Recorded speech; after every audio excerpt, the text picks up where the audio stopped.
Hello and welcome back to another episode of the Cinema Cult Podcast. I'm your host Cody Maloof. With me, as always, my co-host Dante Trowina, and we're getting back into some Daredevil, the new episode. What is it? Where are we on 5 now? Episode 5 of Born Episode Again season five, yeah, 2. only got three more left. 3 more left. It's coming up fast, huh?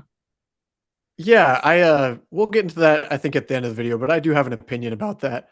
I think these seasons should be longer. They I'll tell should. you why. Tell you why later. Okay. Absolutely. Well, just do it. Tell us right now. What do you think? Oh, so episode 5, the grand design. Um this episode deserved to have more time taken to it. This was, you said it was your favorite episode of this season so far. Mhm. I think I'm right there with you. We deserve to have just more detail poured into the show, and we got to stop fitting the Disney Plus quota of 8 episodes and having this boner for 8 episode seasons. I don't get why that's the case. I'd love even 10, some sort of happy medium between the 8 and the 13 from Netflix, because I do feel with the Netflix show, this would have gotten 10 more minutes to it. Another episode expanding upon some of the points on it. There's a great episode in season 1 of Daredevil with Daredevil and the Russian. I think it's Anatoly at the time, Yeah. was his name. And they're just trying to escape from the police. And that's the whole episode. It's one of the most tense episodes, one of the best episodes of that show. And I do wish we got that with Daredevil and Bullseye here. Just a little bit more tension, a little bit more time, letting it marinate a bit, letting us feel that they're really surrounded at the church. Just the extra stuff that a longer show can do for us. Yeah, I mean, this show doesn't really have the ability to do that. Just how it's set up, you can't really go off on like a whole tangent episode, Right. essentially. I will say though, last season was 9 episodes, so we should be getting at least 9 episodes again this Yes. season. But yeah, maybe stretching it out a bit longer would be preferable. But I also haven't really been liking the show that much up to this point, so I'm just kind of like maybe just hoping for it to end at a certain point, like just not super invested even at this point. But Yeah. this was easily my favorite episode of the season. We kind of have to backtrack a little bit because at the end of last episode, when we recorded, we were 100% sure that Vanessa Fisk was dead. Like she had died in that episode.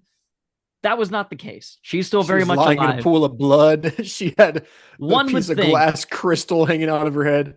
She was so dead, one would insanely dead. assume that she would be dead, but no, somehow she survived.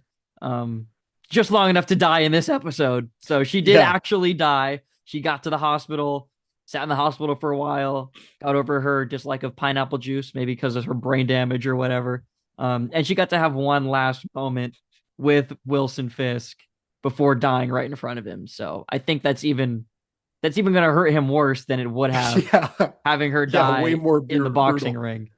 Yeah, She like, go what is it? ahead. You grabbed defeat from the jaws of victory. She Yeah, grabbed death from the jaws of life. yeah, She had the best surgeon was there. He's going to do everything he can for Mayor Fisk. And I agree with you. Like, we were both sitting there like, oh God, she's going to be alive. It bait and switched us really good. yeah. Where we were kind of thinking this was the cheap way out for the show. Like, what are we doing? And all of a sudden, she snaps back into brain damage mode, and you think maybe, okay, maybe she's messed up but alive. That would be a crazy choice too. And then she straight up flatlines. Great episode designed by them. I was really nervous if they're going to keep her alive once I saw that she had a role in this episode. And for them to have the guts to bait and switch that on us really shows trust in the writing again. And I like a lot of the choices this season's been making leading up to this. Yeah, this episode by far, I think I agree with what you said. It feels very focused. It feels like it actually knows what it wants to do. It doesn't just feel like Yeah. a run-on continuation of the previous episode. It feels like there actually are arcs going on in this episode. I think a lot of that is to do with the flashbacks to the original Netflix series, which I think we have to talk about because they proved that they can recreate the Netflix show. They can prove that they can recreate the look, the lighting, the blocking, everything. I mean, it's all there. It's instantly recognizable. The aspect ratio even switches to 178 to fill the whole screen, just like the old show was. It feels like we could have had this the whole time, and we're just getting little bits and pieces of it. I'll take it, but it just proves that much more. Like, what Why are we would you show it doing? to me if I can't have it? Exactly. So I saw Charlie Cox saying that, I just saw the headline. I didn't look into it much, Charlie Cox was saying that this is the last of that technology that they have, and they can't do What it does that anymore. even mean? That's What the is whole. that? What the last of we can't That's do it fucking. anymore? So there's no contrast anymore. The contrast slider on your editing software is just fucking gone. What technology is he referring to? I don't know. What it's I like when just they saw the headline. I should have clicked on it, like when they but I say was so we can't shoot appalled in I didn't want to Technicolor read it. anymore, like that technology doesn't exist. Like, what do you Like mean? there's no there's Where did no it way. go? It just Right? like It just vanished. disappeared. Yeah. It just Uh, doesn't exist. He said he used it all for these flashback sequences. And if it is the last of those I still don't know what you're cameras even talking and about. You have to the you have to show me that. I have to dig into this quote. I'll try and find it and send it to you. You need to, yeah. Um but the Like it was a contrast finite too, resource. Wait, like you know, we used the rest of it we had. What is because that? it seems like they just used a little bit more color and turned some contrast up, Yeah, well, which also the lighting sources are a lot yeah, different. They're coming like that scene where Foggy and Matt are working late in the law firm, and the frame is split in half by their desk, and then in the back left corner, there's a big window, and blue light is coming in through the window. yeah. It's just so moody and impressionistic, and it is exactly what we loved about the old show. It's here, and it just Yeah, we shows you that they're making a decision to not make the whole show look like that because they want to make it feel different. I understand they don't want to make season 4 of Netflix Daredevil, but why would you show it to me if I can't have it? sent they actually focus on like shot composition. Yeah, They've been doing better the last couple episodes with that, but it is with the worst lighting, yeah. and so that just it is super frustrating. You know, it reminds me of when you're reading a comic book and your favorite writer and artist get off of the comic book, and the next writer and artist get back onto it, and it's just not as good. Mm-hmm. And you still like the character and you like the journey that we're around for, but you know the writing's not as sharp, the dialogue doesn't hit the same, the artwork doesn't have that same sketchy quality. And that's what this season of Born Again kind of feels like. It feels not like a cheap imitation, but just a different continuation with not as skilled technical aspects.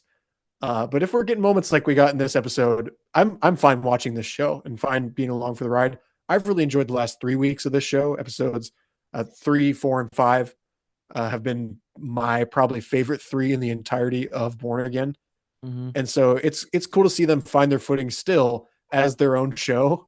They were hearkening a I lot to mean, the last show in this episode. yeah, I do feel like they're really hitting their stride, and I do appreciate that they acknowledged the last show in the last couple of weeks. It felt like something they were not doing at all in season one, and you might as well do it. You got some great source material to draw on, and the expansion to the little retcons that they make here are really interesting. yeah, right. So Buck is inserted into the old show, which is kind of fun seeing a character Crazy from crossover. the new show being just plugged into that old show essentially. I liked his appearance there. It's fun to see that he and Fisk have had a relationship for a long time. I thought it was done very well. It didn't feel like ham-fisted. It felt like natural. It felt like it made sense within the Yeah. context of the series. Um, And the context of this episode and the yes, journey that definitely. he's going on with Daniel, taking him, you know, Fisk can change your life. And you go back and actually see that, you know, show me, don't just tell me. I love Buck calling Wesley Wes. Jesus, Wes, you come on up in the world. Like it just feels like they know each other. Uh-huh. And Wesley and Buck being in the same frame, because I've really liked Buck in this season. I think he's filled in the shoes of Wesley pretty well now. Whereas in the first season, again, it felt like a mandated Wesley replacement. Right. So cool for me as a fan of both of these guys now. Just crazy crossover. Never, you know, there are cameos in Marvel movies, but this might be one of my favorite crossovers of characters we've gotten.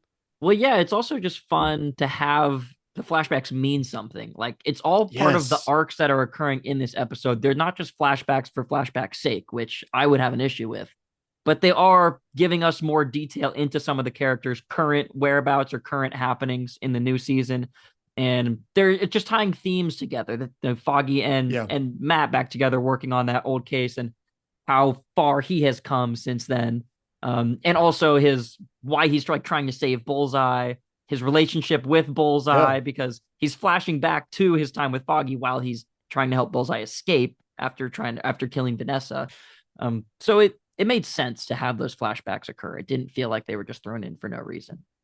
And really cool little writing with him and Bullseye. Bullseye talking about, oh, the scales are balanced. I've done what I need to do. And Matt explaining his point of view that that's just murder. There's nothing that you avenge there. You're just murdering her. Mm-hmm. And the Catholic guilt side of Matt that's always going to feel guilty no matter who dies around him, no matter how shitty of a person Vanessa has become throughout the show from the time at the art dealership to now. And even him talking about the first season with Bullseye and Bullseye saying, I was supposed to die when you threw me off that roof. So I was brought back for divine purpose, and that was to kill Vanessa. Just crazy little line dropped in there. That's a footnote of this episode, but really cool character writing for both of them. And Daredevil feeling like he owes Bullseye, or Matt feeling like he owes Poindexter because he threw him off the roof and tried to kill him. Like he needs to keep his life alive. This episode, like you said, does belong to Foggy the Fembot Nelson. Yep. Eldon Hansen, just the heart that he brings to the show, the grounding force that he is for Matt is still just so much fun to watch after all these years. It feels like he never left. Yeah. Like it Yep. feels like he just slips right back into it. It really feels like when we're watching these flashbacks that they are just outtakes or deleted scenes or something from an episode from that show that never got released. I think that's a big endorsement, and I think that's a compliment to the people who've made this episode. But it still Yep. just makes me mad that we don't have it. We're just Yeah, getting you can little tell they're crumbs. fans like us. They like the first show. So Yeah. why can't you just, I don't know, and they just prove that they can do that. And so that's what's maybe makes some of the things more frustrating for us, because as much as I want this show to find its own footing, there is 3 seasons of fantastic fucking TV that need to be continued Yes. in honored. And so this episode did feel like a tribute episode to the original show while finding its own footing with the characters and where they're at now. I really appreciate it. It feels like a legacy comic where you're getting to Daredevil number 649 and then you get to number 650, and 650 they bring back a bunch of old artists for the issue and they talk about Daredevil's history and how cool Right. it was. And remember when we fought at this time and you killed this person, you're a piece of shit, but I still have to keep you. It was all that sort of stuff from a legacy issue of comics, like a legacy numbering issue. So cool. Such a good way that it honors the original show.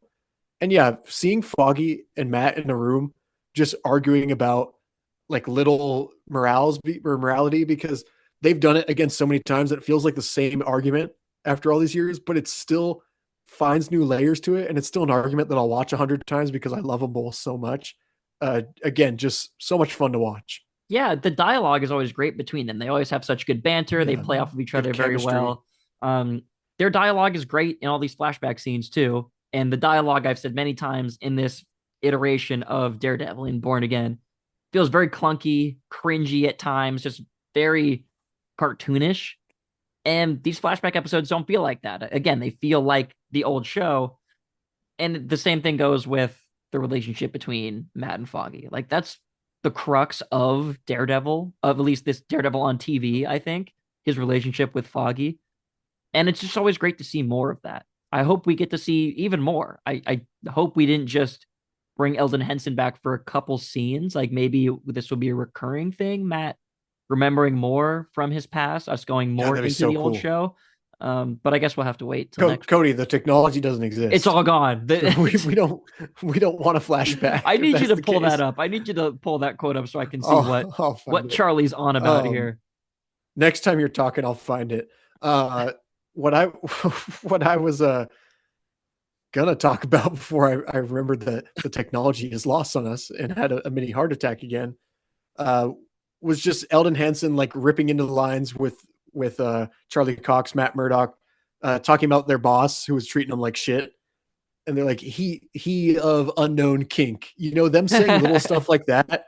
Like that's the weird little banter that I miss from the show, and Yeah.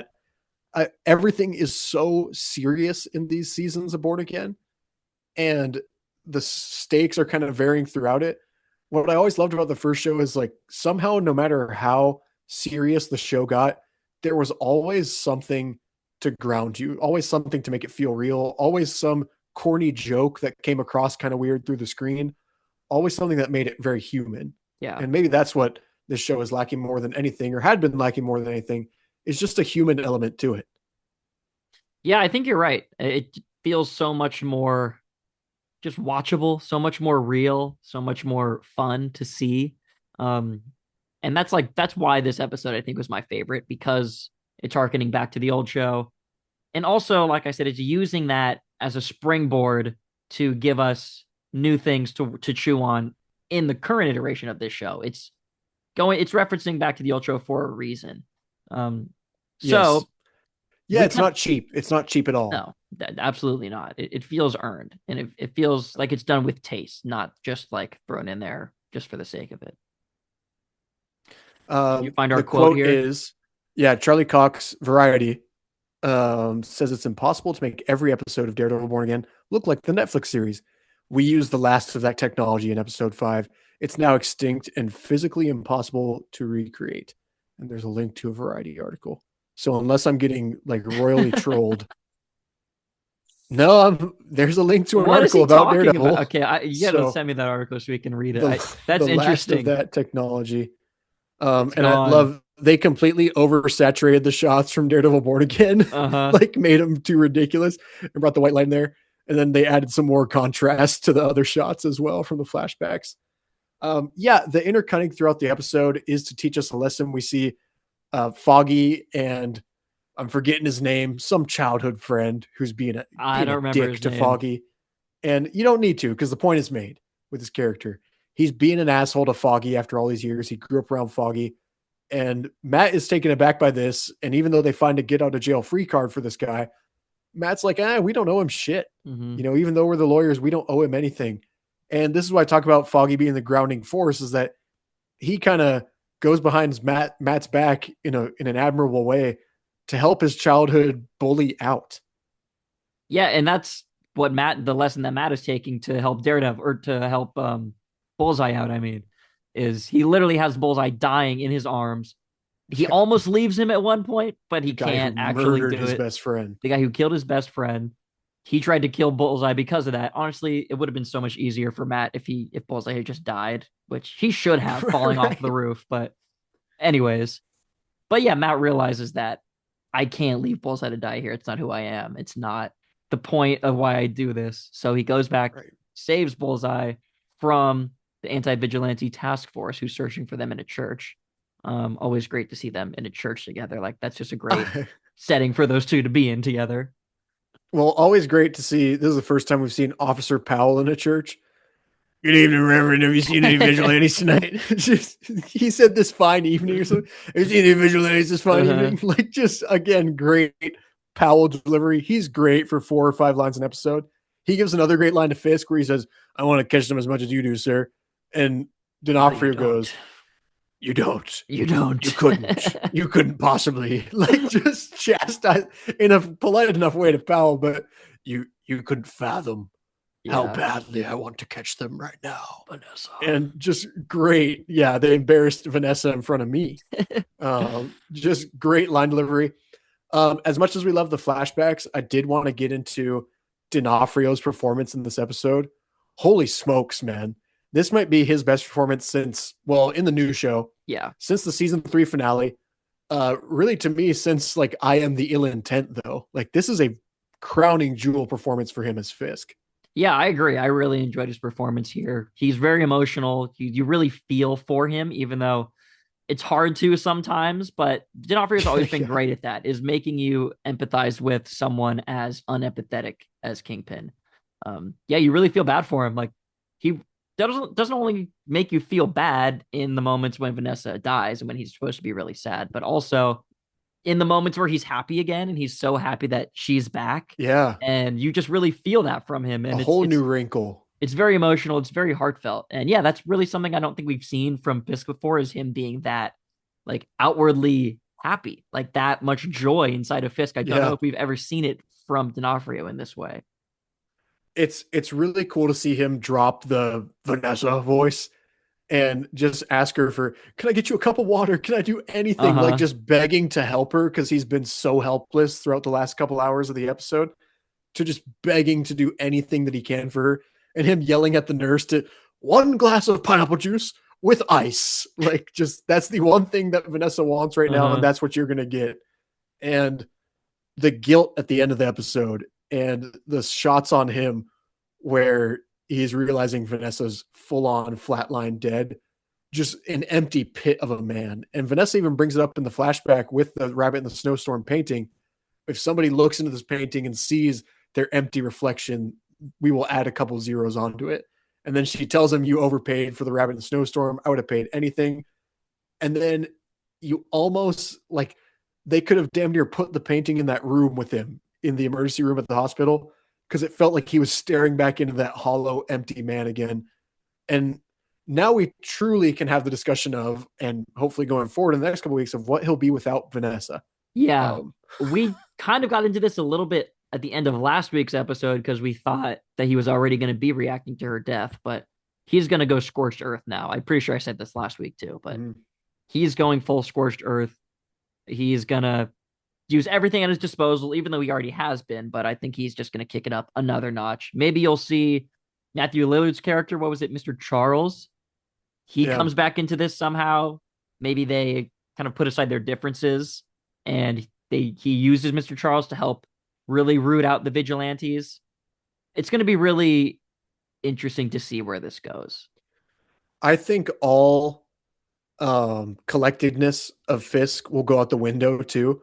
My prediction is that he just throws like, this might be my last run as mayor. I might be convicted, but I'm going to throw all of the law at Bullseye and Daredevil. I'm going to use everything at my power. The governor can come down and kick me out herself, but I'm going to avenge Vanessa. I don't give a fuck what else happens. He's going to just destroy, their section of New York, really, is how I kind of see it going forward. Is he's just going to throw the book at him, and not just the book. He's going to Everything, throw a lot more than the book. unwritten rules. Yeah, everything that he can their way.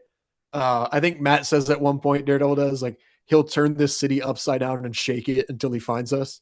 And that's what I expect Fisk to do in the next couple episodes. Just mask is fully off. He's not the mayor that fixed New York. Fisk can't fix it. None of that shit.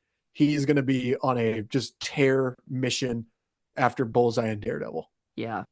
The other thing that I really did enjoy about this episode is it used some of our side characters that I haven't really been enjoying in interesting ways. It used Michael Gandolfini's character in a fun way. Yeah. Where you think that because he leaks the state of Vanessa's condition to BB, BB leaks it and it gets reported on. Already that relationship there is finally, I think, bearing some narrative fruit. They've kind of just been spinning their wheels for a while. She's leaking stuff behind his back, but he doesn't really know if it's her or not. And now it's full out in the open. He knows that he can't trust her anymore. I don't think they can really be friends anymore after this. And then that leads into what's his name again? The character? Buck. No, Daniel not Blake. Buck. Daniel. That leads into Daniel. I just want to say Buck. That leads into Daniel taking a trip with Buck. He thinks that Buck knows that I could kill for a hot dog right now. And basically Daniel thinks he's going to be killed by Buck, but really they're disposing of the body that it was the guy that Buck killed in last week's episode, right? It's in the trunk of his car. That's what I kind of figured. That's what I thought. One of my favorite shots of the episode was there were two shots in this episode that gave me actual chills and are going to be shots that stick with me forever. But one of my favorite shots in the episode was Buck walking out of the hardware store with a saw and a shovel and just marching. And he's almost like doing a whistle or something. Like you can just tell Buck knows enough to know that he's fucking with Daniel. And that's so great. And even as I'll do anything, Buck. I love Mayor Fisk. I'll just go away, whatever. And okay, so you'll have to choose shovel or a saw. Like, that Buck is enjoying fucking with him and letting him know just enough about, yeah, I did serve in Afghanistan. I am all this person you researched about. I can kill you. You're not something that means something to me. But I do think Buck is weirdly endeared to Daniel. And they seem like they like each other. Like they seem like actual work buddies. Yeah. And so I don't think Buck would be happy to kill Daniel. So I think that is his full-on warning shot to Daniel. Like, dude, you got to stop this shit. Because he will still kill him if he has to. This is how far I'm going to have to go. Because again, Fisk changed my life. You're not going to change my life, Daniel. Yeah. As much as I like you, bub. Yeah, a hot dog's not going to change my life. Yeah. I don't know. He's never had a New York City street hot dog, I guess. Nathan's famous. You don't know about that. But I did like their chemistry. I like the kind of buddy comedy thing they had going on there. Where do you Yeah. think it's going to go for Daniel from here? Do you think he's really like going to be on the straight and narrow as far as not talking to BB at all, not being an idiot that he has been like he has been for a while? You think this is like a wake up call for him? No, I do think that this show has the balls enough to make these plot lines come to a head. I think something's going to happen between Buck and Daniel. I don't think they've been setting that up for nothing, dude. And I don't think this is the last of it. I think Daniel still either he's going to make a choice and try and kill BB or try and get her the hell out of New York or whatever, or him and Buck, sorry, are going to come to a head. And I don't think Daniel's going to win that one if Buck has to put him down. I could definitely see a conflict coming up between like Daniel having to kill BB or being ordered to, and he does or he doesn't, and then Right. depending on what he decides to do there, some consequences happening maybe with Buck or with Fisk. Or maybe even Fisk gives Buck an order to kill Daniel and maybe Buck lets Daniel go. I don't know, I don't and see that happening. sends him out. But I also just see Buck being a cold-hearted assassin, Buck and seems pretty stone it's part cold. of the game. I do like, and Buck's actor. I'm sorry, I'm forgetting his name, but they're calling for him to be in James Bond. They're like, Mm. Denis, please, already. It's funny how far I've come on this character because he was one of my most hated in season one because I just felt this is just stupid discount British Wesley. We just needed a British Wesley. And from the start of this season, like the tides changed. They figured out how to write his character, and I've really liked him. He He's definitely the has a knight. much better reason to be in this show other than just Oh being the yeah, new version of Wesley. right. Uh, I do think, or it was interesting. Buck might have done those murders at the end of season one, episode one of Daredevil, the original show. You know how like the police officer like shot himself in the basement, and they're going through the montage like Yeah, this yeah, city's yeah. crooked or whatever, and the Fisk's other assassin hanged himself in his jail cell. They're like, they just said Buck is a creative killer, and he's around that time. Maybe Buck did those murders. Mm. I like them not having to spell that out, but you can connect the dots to that. Yeah, that's fun. Just how they use his backstory. Horrible wig on the guy. But still, just fun to know he was around at that time. And I don't think Fisk would take someone in that had no roots with him from before he was mayor. So it's Mm-hmm. cool to see that, yes, he has been working for Fisk for a long time because that makes more sense from how smart I believe Fisk to be too. Yeah. So just serves both characters very well. Yeah, it's nice knowing that he has a history with Fisk because Fisk is not a guy we know to trust new people all the time. Right. And it makes the character feel a bit like he has more of a place, I guess, in this show. Mm-hmm. Because now he's been retconned Dude, into the he old show. stood next to Wesley, bro. It's just fun You know what that means? seeing him show up in what is essentially the old show, but it's the new show. It just Yeah. feels so weird. I don't know if I've ever really seen something quite like that before on TV. And this no, because I mean, again, we talked about it in season one, and for more negative reasons, but we've never seen anything like this in TV or in movies. Really, like this I just mean, doesn't exist. Like, it kind of reminds me of like the Better Call Saul, the scenes in Better Call Saul when they go back to the yeah, events that happened in Breaking Bad. Obviously, those are two incredible shows, and this show is like a C plus at best, I think. right. But it feels like that a little bit to me, which I like. I like that they're going for it. It's enjoyable for me. Well, he stood next to Wesley, took a contract from him, and called him Wes. Like, let's go. That earned him.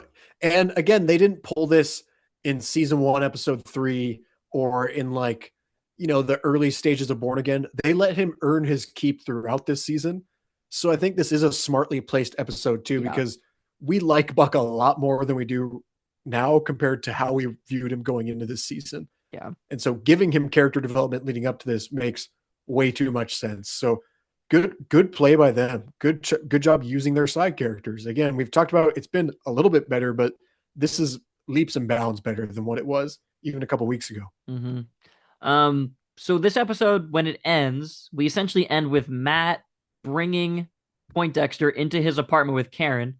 Karen's just there like, Crazy. what the hell are you doing? What the fuck is going on? And that's pretty much the end of the episode. Is that the last scene? Well, so no, so there's a I do love the scene and I want to bring it out. It's one of those scenes that gave me chills. I talked about one of those two scenes. And it's when Matt is waiting. it's like a mic drop moment. They drop the score and everything. After Foggy saves his childhood buddy, he's walking down the stairs and Matt's waiting down there. You know, imagine Oh, my right. surprise when I saw our money was taken from our keep safe box. Yeah. And they talk about morality a little bit. And then, okay, where to, buddy? We're going to Josie's. Hell Yeah. yeah. And of course. And we're gonna cheers to something. And then Foggy turns and goes to Mercy. And the music swells back up with a drum flare, and you see Daredevil's hand go out to Bullseye. And it was like, hell yes, like this is superhero shit that I want. Like this is everything Daredevil's about as a character. Like even in the worst persons in front of him, he will save them. And that's why we love him, and that's why it creates interesting stories, because he will put himself in these morally complex situations. And just bravo to that entire flashback, how it wrapped up. And then a little joke with Foggy saying that, or with Matt saying Foggy owes him the next 1,700 rounds or something like that. Yeah, yeah. Like you owe me the next 50 rounds or whatever for the $1,700. Yeah. Um, the episode ends on Fisk. So Daredevil brings Bullseye back to the apartment, and we'll talk about both layouts here. I think Daredevil bringing Bullseye back, Karen looking at him with a full on "what the fuck" face, and Daredevil Matt does a little shrug, It's like, ah. like I don't know, brought him here, Brought my worst and enemy to my apartment. that's gonna be. They better keep that, like pick up where we left off with that development, and Uh-huh. I know they will, but still, pick up right where we left off. We want to see what's happening there, and we get the Vanessa scene intertwined. And towards the end, do we want to do Daredevil, Karen, and Bullseye first? Yeah. Okay. Yeah, just hilarious to me. Just a crazy predicament. Where do you think that's going to go? I don't know. I mean, I How's kind of see Karen them. going to feel about this? Well, she's gonna be like, Matt, what are you doing? Wait, Matt, he killed Foggy. He's gonna be Right? like, I know, Karen, but I couldn't let him die. Is she going to make him make a choice between her or Bullseye or something crazy I like don't that? think Like, so. I don't know. I think Bullseye is gonna team up with them. I think that he might join the cause. I I He's still one of just the think good he's guys too much of a now. wild card, dude. He's way too much of a wild card. And now, the scales are back in balance. He's going to have to tip him some way, Yeah. because he's fucking Bullseye. He's not going to have his I'm not scales are saying never he's going to gonna be be in like balance. full on like a member of the Yeah, team, but I think he might join up for an episode. Like he might, and then the end of next episode, yeah. maybe he goes off again. I still think there will be some sort of conflict there. I think Matt's going to regret this decision. As triumphant as this episode was, I think he's going to regret that decision, because Maybe he kills Karen. that is Daredevil, that is Matt Murdock. Hello, Karen. Yeah. Um, I don't. Who do you think he'll be on better terms with after they'll probably have an initial argument? Will Karen come to be on his side more even? Or because she maybe hates the Fisks and believes Vanessa deserves death when, she ordered the hit on Foggy, that's his logic. I I would think there's a world where Karen maybe sympathizes with Bullseye more than Daredevil does. I mean, I think you can definitely give him some empathy or sympathy. Like he deserves some of that from Matt and Karen. But I think all of Matt's like empathy towards Bullseye has been used up by saving his life. I don't think he's Yeah. just gonna be forever like, oh, we're friends now, or we have gotten over our differences. I think it's more of like a I'm not gonna let you die, but I'm also not gonna help you past a certain point either. Yeah. They're not going back to Josie's together and cheers into mercy. That's for damn No, sure. I would say not. Yeah, just interesting. I don't really know what to expect from the show, which is really fun to feel that it's Yeah. not formulaic and that it is going to make choices going forward. I do think Bullseye is going to get up to no good pretty soon again too, and I think Daredevil's going to regret the decision, because that's usually what happens in Daredevil media. Mm-hmm. Is he makes a decision that feels great, and then it's like After Hours, where in After Hours the main character makes a decision and it's just always the wrong decision. That's Yeah. Daredevil, right? That'd be a We end funny the episode. Yeah, that'd be yeah. a funny one-off Daredevil Born Again episode. Is just in the style of After Hours, where everything he does like just spirals Just one consist shitty night for constantly Matt downwards. Murdock, and goes into Anyways, his lawyer by day persona. We end the episode in, to me, another like bone chilling place. So Vanessa wakes back up. We look at each other and go, "Are you fucking kidding me? Mm-hmm. Like, what is she surviving for at this point, other than to just be a mid-season tease? Like, what are we doing?" And she asks for a pineapple juice, and something feels off because, Fisk is even D'Onofrio is giving that amazing emotional performance, which we talked about, and something does feel off. Like she's kind of spotty. She thinks the pineapple juice was divine. And it does just feel like maybe something's wrong with her head at this point. Like, because he says she doesn't like pineapple juice. She says she loves it. Like, maybe she has some sort of brain damage. And she has to tell me a story. Tell me the story of when we first met. Fisk tells her that story of when they first met. She talks about him overpaying for the art. Mm-hmm. And she starts saying, "Tell me a story. Tell me a story. Tell me a," and does Yeah. the Talia al Ghul death where Oh, she just lays there flat and I don't know if it was that completely bad. no. Uh, I let Zer's good as Vanessa Fisk, but I don't think she's that amazing of an actor. To be Yeah. honest with you, I'm cool with her being done with this show. But amazing scene by D'Onofrio, especially Vanessa flatlines. You know how much she means to him because he has told you forever in the show how much she means to Mm-hmm. him. And the bone chilling shot to me is they just cut back to like season 1, episode 3 or 4 of the original show, and they just rip the shot from it Yeah. where Fisk is looking into the rabbit in a snowstorm painting, and Vanessa comes up to him, and the echo comes in about, "Oh, how may I help you?" or "What are you looking Mm-hmm. for?" And then you hear the waves wash in, and the episode starts with the What waves was and that? them What on was their little. what we were cutting to of them on the beach? Was that a memory of I them, or was that her I like think almost that's a dying? Or memory.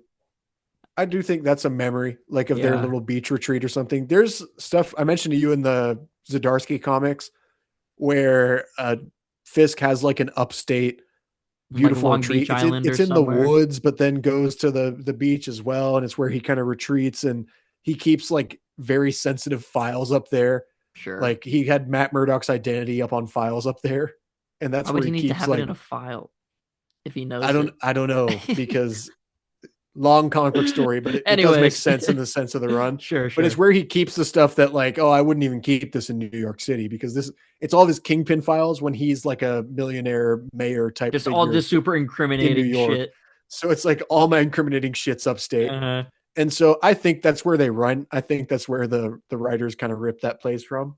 But yeah, I think it's just showing them enjoying time on vacation. They're both wearing white, good use of rabbit in a snowstorm, double-edged painting. sure, I sure. did notice in Fisk's memory of Vanessa, when he looks into the or the flashback, when he looks into the art gallery, he sees her in a white dress. And And then then yeah, but she's not. Yeah, we cut to that shot and she's in, and they didn't plan this back there, but she's in like a dark red, almost violet dress, yeah, almost like that's the what she was blood's been wearing in the in original the show. original episode, but almost like the blood's been stained on her again. Oh, sure. Like not intentional at all from the first show, but great use of color indirectly from 2015. Yeah. So just a really cool choice for them to have her in white, like she's the shining light in his life. She's the rabbit in the snowstorm. She's what he's after. And then it cuts back. And I almost thought it was a mistake at first, but then no, that's not a mistake. Mm-hmm. That was a choice for sure. And that shot gave me chills though. Anyways, them cutting back to season 1, episode 3 or 4, I think it is, where it ends with Fisk and he's doing a little tick and he's got the cufflinks on and all the little stuff that made season 1 Fisk so great. Yeah. And it's just gone and the waves are crashing. Yeah, we'll see what happens. I hope we get a bit more episodes that are in the style of this episode. Some more cutting back, just making the current happenings feel more impactful by giving us some stuff that happened previously. I like that style of storytelling in this episode. So we'll see if they Yeah. continue it. I mean, they can't keep it going forever. We also still have Jessica Jones appearing sometime in the next couple episodes. The Punisher, I think, is going to be making some sort of a return. I don't know if that's been confirmed or advertised at all, but I just kind of think that might happen. So we have a lot more stuff to get through. So I just Yeah. don't really know, besides the immediate fallout of Vanessa's death and Matt now being in a weird, uneasy alliance or something with Bullseye. I don't really know where we're going to go besides that. Yeah. To think we have 3 episodes left. I know I asked for more episodes, but it does feel like there's a lot to resolve in 3 episodes right now. Yeah, Like they've been really This was episode really 5, setting up right? some plot lines. Yeah, So isn't it going to be we nine have 8. episodes this season though? I think it's 8, right? Is it 8? Well, last season was 6, 7, 9. 8. I thought it was 8, and then Punisher right after. Oh, the Punisher special. Because two more weeks or 3 more weeks, and then Punisher after that.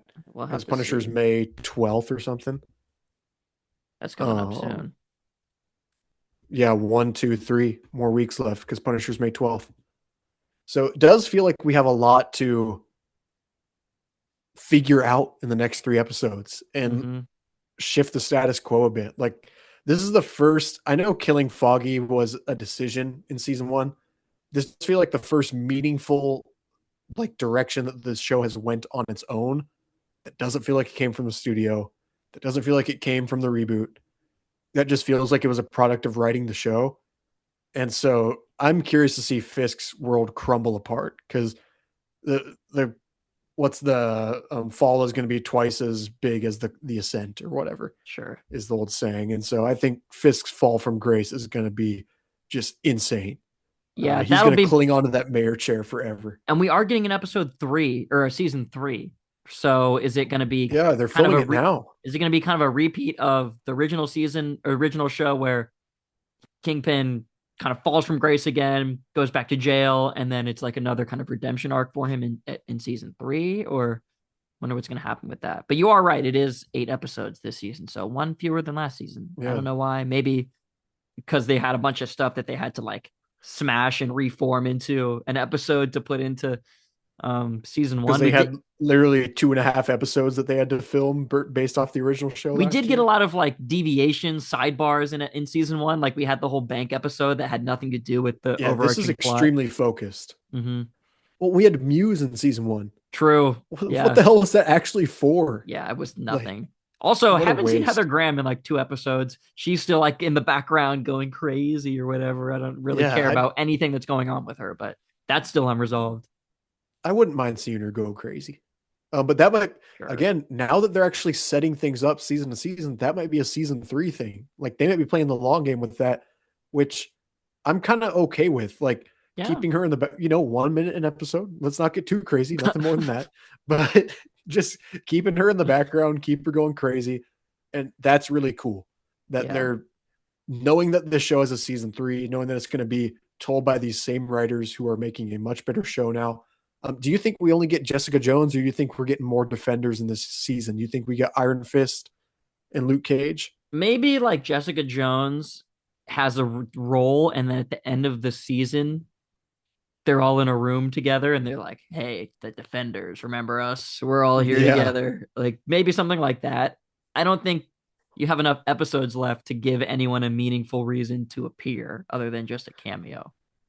I'd be interested because there has been stuff like the writers have been talking about season 3 a bit, and they've talked about season 3 will be a different story, and they do want to cap it off with a movie. Huh. They have said that, which I don't really know. We're gonna have to see how that takes shape, Well, I would love to but see a Daredevil I'd movie, but I don't be want it to be sick. in the style of this Would show. it I don't want it would to it have be to. a Defenders movie? Like that would be sweet to cap That off the show.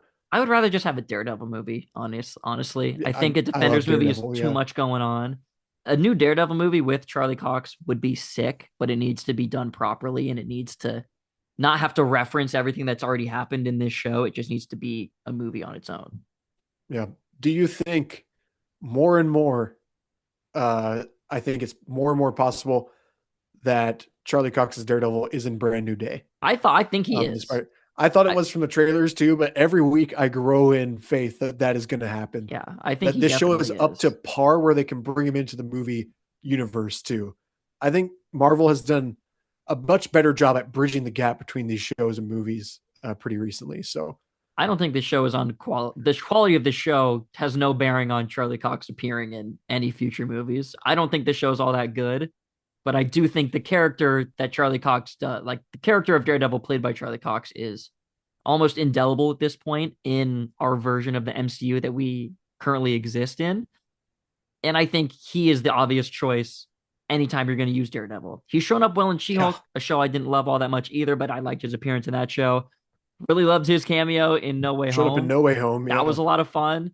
So we will be seeing him again. Yeah. Yeah, I I think we're going to get a much clearer picture, and we'll have to talk about this when Punisher comes out. Yeah, But I think Punisher is going to really paint a picture of what's going on in greater scheme of New York. Daredevil's always so focused on Fisk and Daredevil themselves. I'll be really interested to see what outside New York actually looks like, not through the lens of the BB report. right. Yeah, the But sooner we get rid of the BB report, the better, in my opinion. And we we have I we think, have been. I think BB is going to get killed at some point. It's going to mirror what happened to her uncle. Oh I'm not Jesus! saying I want And her then character to die. and then I we'll get don't the dislike her, but just Kingpin. final thoughts really quickly. We're gonna get Kingpin versus BB Urich, like you said. This week we've got Vanessa Fisk versus Pineapple Juice. That's a real video on YouTube that's out right now oh, that you can see. And I think going forward we are gonna get Kingpin versus Bullseye and Daredevil, and it's gonna be fucking awesome with Jessica Jones in there too. I'm really excited to see what we get in the next 3 episodes. great.